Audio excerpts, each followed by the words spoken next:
السلام عليكم ورحمة الله وبركاته دمان أردديدا أصحابتا inta channelka ku xiran soo dhawaada waxaan guda jirnay cutubka sideedaad ardayda Pythagoras waxaan soo qaadanay cashirkii koowaad iyo kii labaad cashirkii koowaad waxaan ku soo qaadanay aragtida Pythagoras cashirka labaadna waxaan ku soo qaadanay fogaanta u dhaxaysa laba barood iyo sida loo raadiyo caawa cashirkeenu waa cashirka saddexaad waana casharka saddexaad qaybinta xariijin sida xariijin toosan loo kala baro ama loo kala qaybiyo sidee ayaan ku heli karnaa barbartameedka xariijintan hoos ku qoran barbartameedkeeda sidee ayaan ku heli karnaa ciwaan hoosaad waxa inoo qoran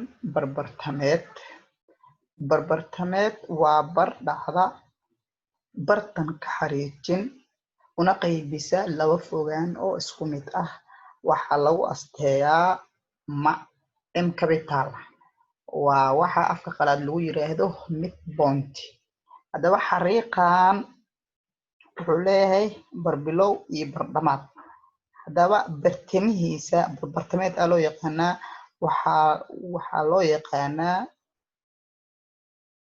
waxaa loo asteeyaa ama waxaa loo yaqaanaa m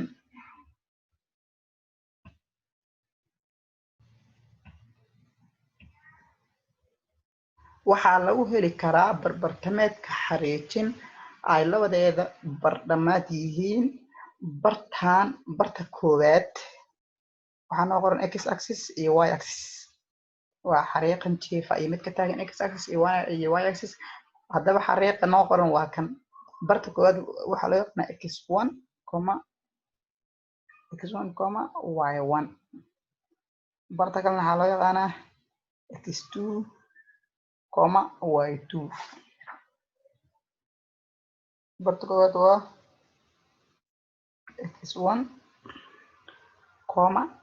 y1 halkan waxaa laga rabaa x1, y1 halkaana x2, y2 hadaba iska sax barbartameedka xariijin oo la soo gaabsho waxaa lagu helaa x1 oo lagu daro x2 maadaama wuxuu yihiin laba barood 2 maadaama ay yihiin waxaa loo qaybin doonaa 2 plus y1 plus y2 divided by 2 hadaba qaacidadaas iyo sida ay kusoo baxday sabuurada aan wada aadno aan soo proof garayno waan soo saareynaa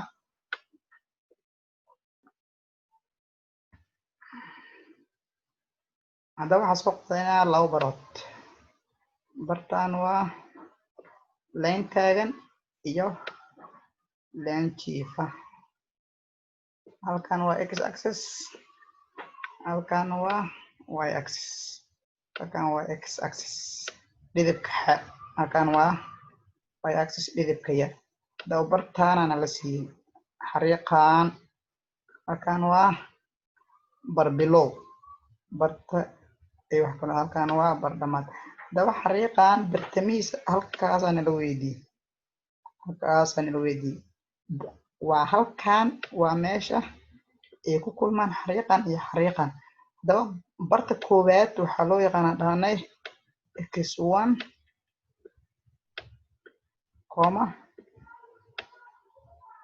y1 waa barta a barta b-na waa halka u dambeysay waxaa loo yaqaanaa x2, y2 hadaba maadaama wuxuu yihiin laba barood waxaan dhihi doonaa barbartameedka oo loo soo gaabsho waxaa lagu helaa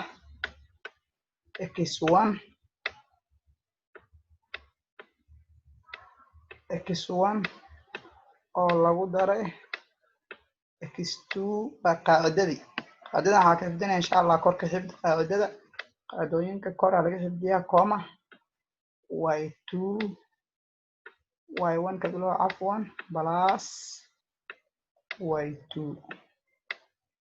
divided by 2 hadaba qaacidada lagu helo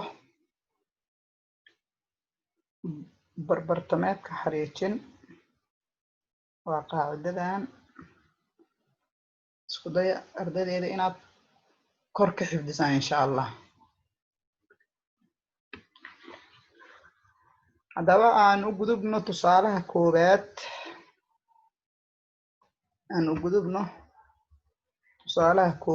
waxaa inoo qoran tusaalaha koowaad waxa aad raadisaa barbartameedka xariijin ay labadeeda bardhamaad yihiin -1 -2 3, -4.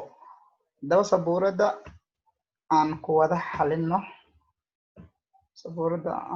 xalino aska masaxna kan leenahay waxaana la siiyey furfuris aan leenahay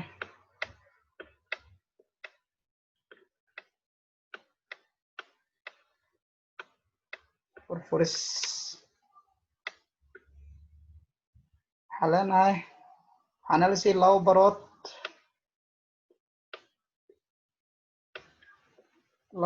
aana la siiyey barta koowaad waxaana la siiyey -1 -2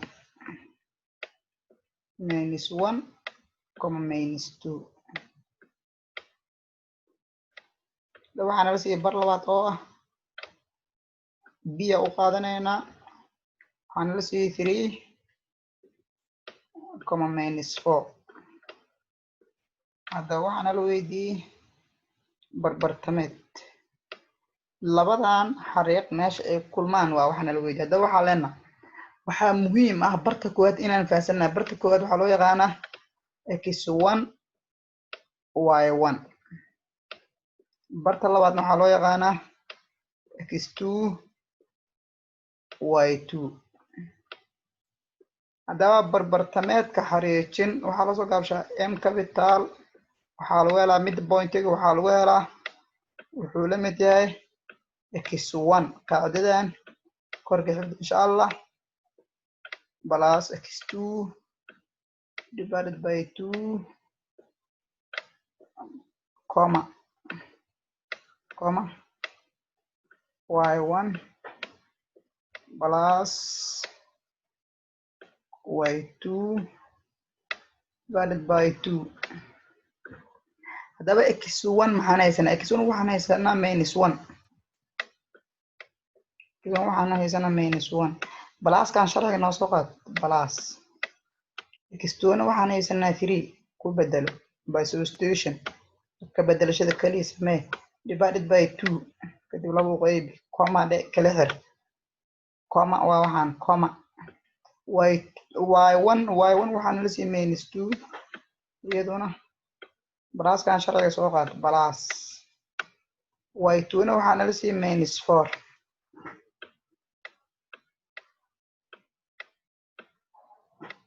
then divided by 2 equal labadan waa kala calaamad wixii kala calaamadna waa la kala jaraa waa 2/2 kor waxaa ka soo baxay -1 plus 3 waa 2 oo positive ah comma -2 gaan soo qaado balaskan iyo minuskan waa isku dhufanaynaa balas times minus waa minus 4 tana soo qaado 4 soo qaado all divided by 2. haddaba barbartameedka xariijin oo lasoo gaabshama 2 qaybi waa 1 2 isku qaybi 1 -2 -4 waa isku calaamad way isku darsamayaan waa -6 labada minus halka soo qaadane laba tirana waa isku dare barbartameedka xariijin waxa uu la mid yahay 1 comma labadan -2 -6 haddii 2 loo qaybsho waa -3. haddaba barbartameedka xariijintu waa 1 comma -2. waxaan filayaa inaad fahanteen ardayda ila socda. waxaan u gudbi doonaa tusaalaha labaad inta aanan u gudbin halkan qoyska waxaa loo geliyay waa su'aal aad isweydiin karto. halkan qoyska waxaa loo gelishay y1 plus y2 ay ahayd, maadaama y2da ay wadata ay tahay -4 pluskan uu yahay sharci plus -4 in la dhaho waajib waaye, then divided by 2 sadar ayaa loo geliyay plus tan iyo minuskanna waa isku dhufanay waa minus. tusaalaha koowaad halkaas ayuu ku siman yahay. haddaba tusaalaha labaad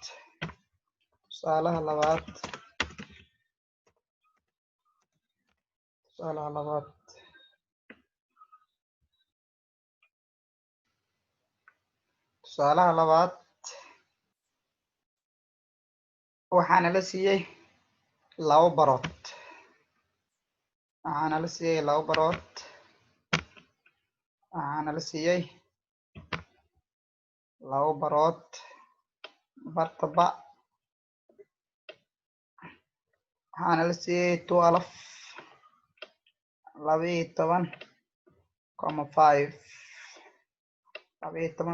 ana la siiyey bartataana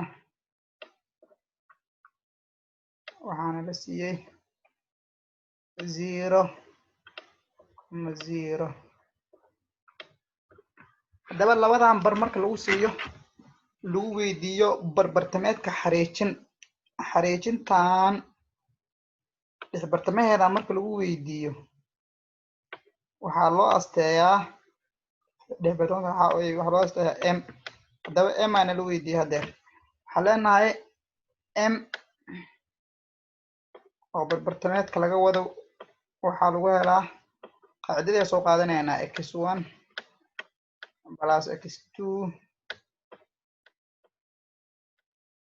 divided by 2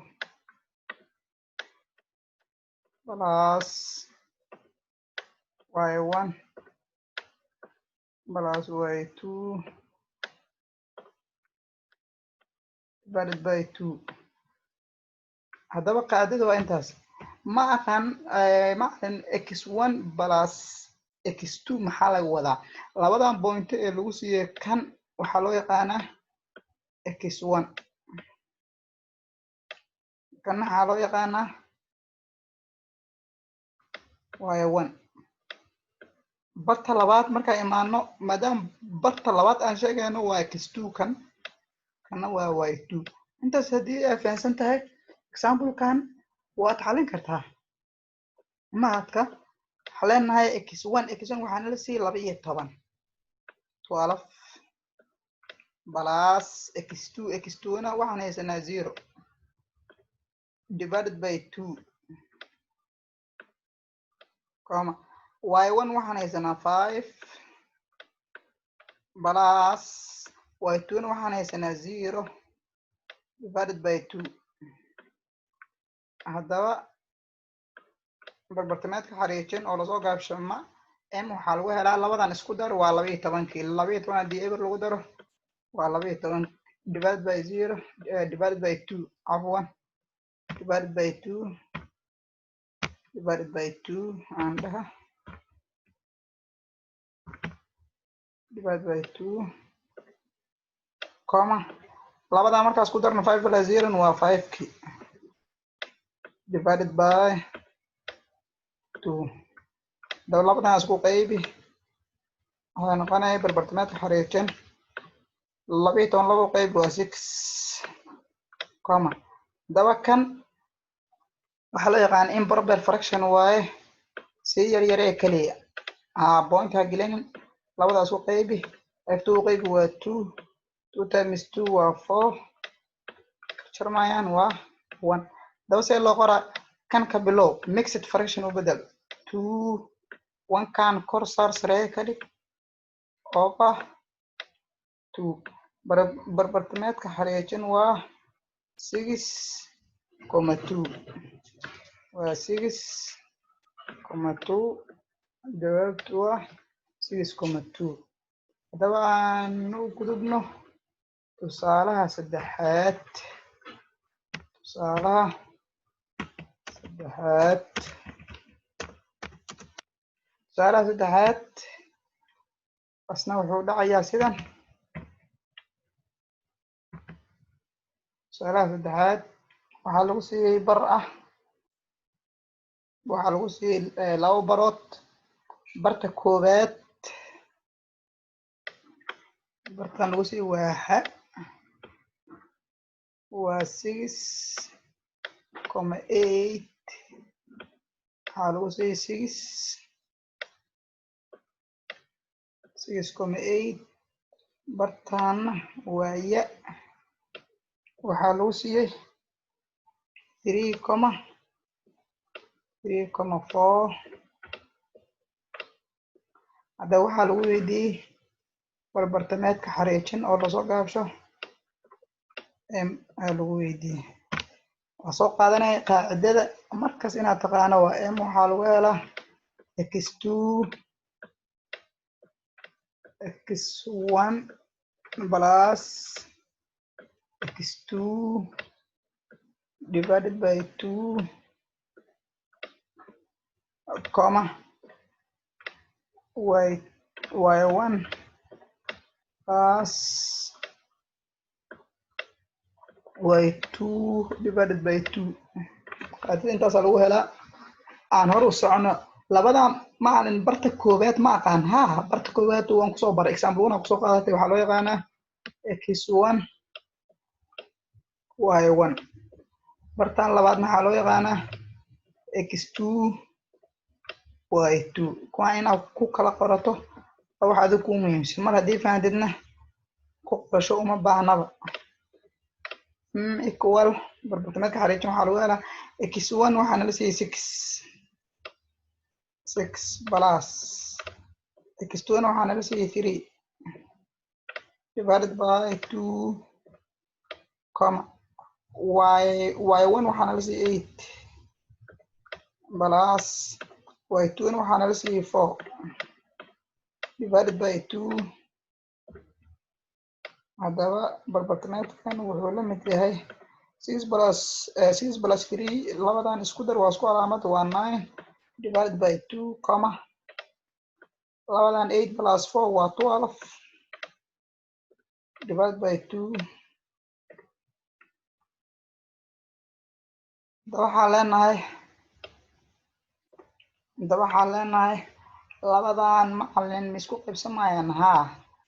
waa improper fraction. maxaa ka dhige mixed fraction 9 divided by 2. halkan haddii aad ku sintana waa sax iyaduna. 9 divided by 2 waa 4 4 times 2 waa 8 9 minus 8 waa 1. hadaba see loo qoraayo waxaa loo qorayaa 4 1,2. barbartameedku wuxuu la mid yahay